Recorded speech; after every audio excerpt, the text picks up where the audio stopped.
Assalamualaikum warahmatullahi wabarakatuh. Apa kabar anak-anak Bapak semua? Semoga kalian sehat dan dalam lindungan Allah Subhanahu wa taala. Amin ya rabbal alamin. Oke, anak Bapak, jumpa lagi sama Bapak di pelajaran daring karena berhubung sekolah belum boleh masuk untuk belajar seperti biasa. Maka dari itu, anak-anak Bapak, saya akan memberikan materi berupa video pembelajaran agar kalian tidak tertinggal di mata pelajaran.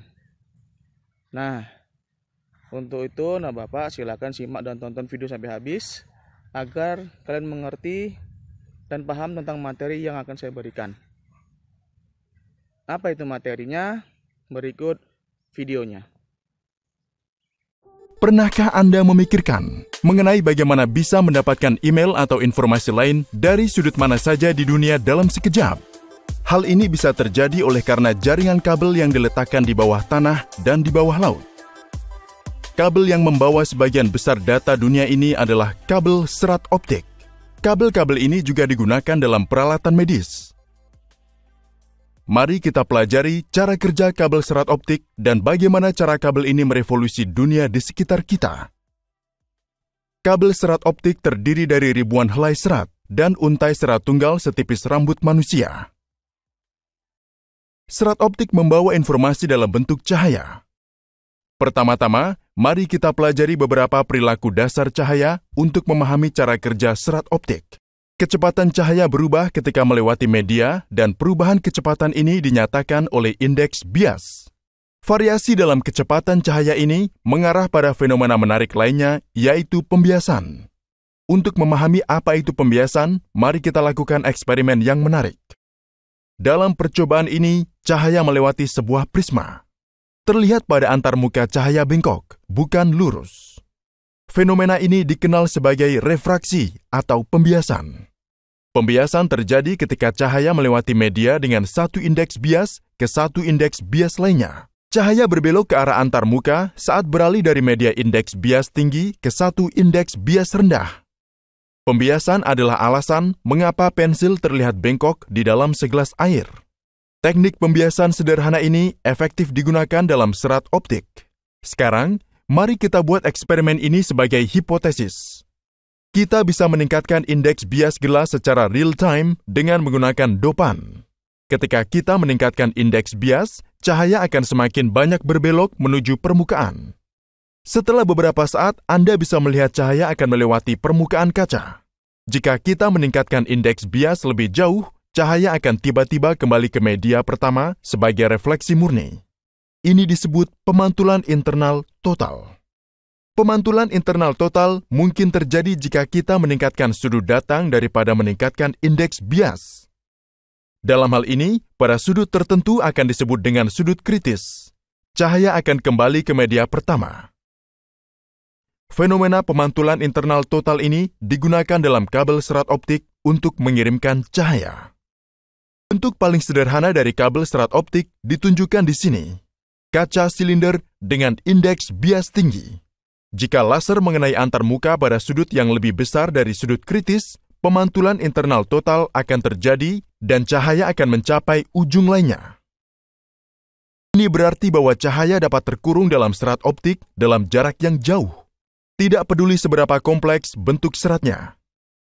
Ingat, pemantulan internal total terjadi antara kaca indeks bias tinggi dan indeks udara bias rendah. Namun, serat optik membutuhkan lapisan pelindung. Lapisan pelindung tidak memungkinkan dalam konfigurasi ini. Pengenalan bahan pelindung akan menggantikan posisi udara dan menghentikan fenomena pemantulan internal total.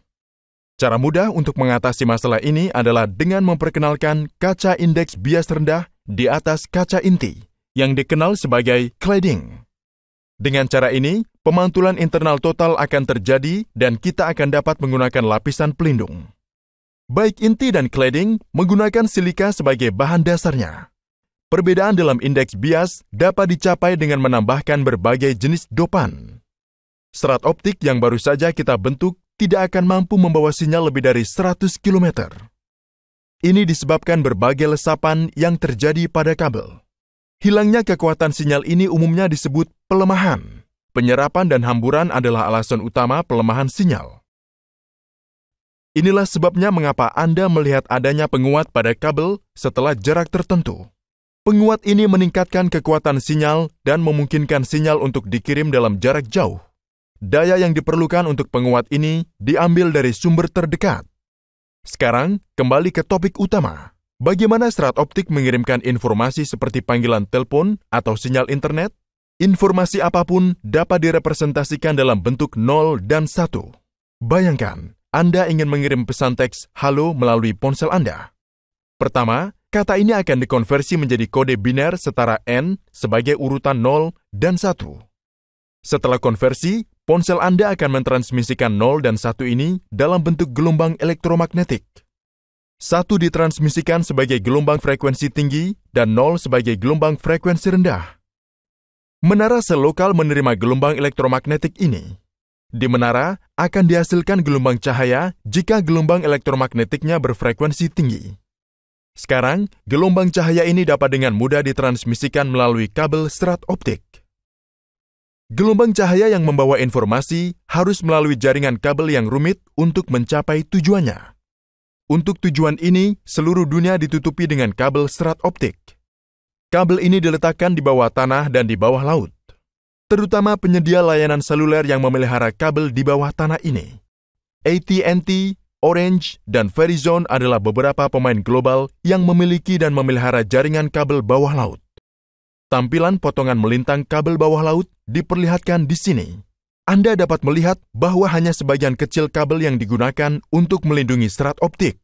Bagian kabel yang tersisa adalah struktur mekanis untuk perlindungan dan kekuatan. Sekarang, pertanyaannya adalah, dari mana penguat mendapatkan dayanya di bawah lautan yang dalam ini? Nah, untuk tujuan tersebut, selubung tembaga tipis digunakan di dalam kabel yang membawa daya listrik di sepanjang kabel sehingga dapat memberikan daya pada penguat.